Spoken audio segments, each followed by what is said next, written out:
નગરની civil hospital ફરી એકવાર વિવાદોમાં આવી। ગરીબ દર્દીઓ માટે આશીર્વાદ સમાન ગણાતી આ સરકારી હોસ્પિટલમાં આંખના વિભાગનું માઇક્રોસ્કોપ મશીન લાંબા સમયથી બંધ હાલતમાં હોવાનું સામે આવ્યું, જેના કારણે અનેક દર્દીઓ મુશ્કેલીમાં મુકાયા છે।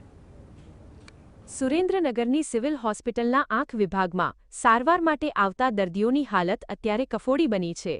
છેલ્લા કેટલાક સમયથી હોસ્પિટલનું મુખ્ય માઇક્રોસ્કોપ મશીન ખોટકાઈ ગયું હોવાથી કામગીરી ઠપ્પ થઈ ગઈ છે। મશીન બંધ હોવાના કારણે આંખના તમામ વિભાગીય ઓપરેશનો અટકી પડ્યા છે। ખાસ કરીને મોતિયા અને વેલના ઓપરેશન માટે દૂર દૂરથી આવતા દર્દીઓને હોસ્પિટલના ધક્કા ખાવા પડી રહ્યા છે। સરકારી હોસ્પિટલમાં મફત સારવારની આશાએ આવતા ગરીબ દર્દીઓ અત્યારે લાચાર બન્યા છે, છતાં તંત્ર મૌન સેવી રહ્યું છે। હોસ્પિટલનો આગ્રહ રાખતા હોય છે, પરંતુ આ મશીન બંધ હોવાના કારણે એ લોકોને પ્રાઇવેટ સારવાર લેવી પડતી હોય છે। આ જે છેલ્લા 2 મહિનાથી બંધ છે, તંત્રે આ બાબતે ધ્યાન દોરી અને તાત્કાલિક ધોરણે આ મશીન ચાલુ કરવા જોઈએ અને લોકોને નાના માણસોને રાહત થાય એવું આયોજન કરવું જોઈએ। કારણ કે અત્યારે મહાનગરપાલિકા બની છે ત્યારે સુવિધામાં વધારો થવો જોઈએ, હોસ્પિટલની અંદર વધારો થવો જોઈએ, પરંતુ આ સુરેન્દ્રનગરની જિલ્લાની હોસ્પિટલ હોય, માત્ર એક સરકારી હોસ્પિટલ હોય, એમાં પણ આ સાધનો ન હોય અને એમાં પણ મશીનો બંધ હોય તો આ તંત્રની બેદરકારી સામે આવે છે।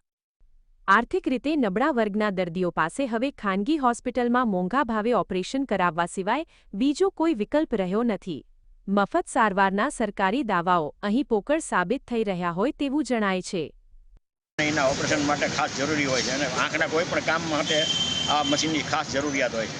હવે જ્યારે ડૉક્ટર આવ્યા ત્યારે મશીન બંધ થઈ ગયું ને મશીન નહોતું ત્યારે ડૉક્ટર નહોતા, તો પરિસ્થિતિ જે કંઈ હોય આટલી બધી ગંભીર પરિસ્થિતિ છે, એના કારણે લોકોને બહાર જવું પડે છે અને બહાર મોંઘા ઓપરેશન કરાવવા પડે કે કોઈ સંસ્થાવાળા જ્યારે કેમ્પ નાખે ત્યારે કેમ્પમાં જવું પડે છે, તો ત્યાં સુધી વાટ જોવી પડે છે અને લોકોને દર્દ સહન કરવું પડે છે। એક બાજુ પૈસાનો માર ને એક બાજુ દર્દનો માર, બે બાજુ માર સહન કરવા પડે છે।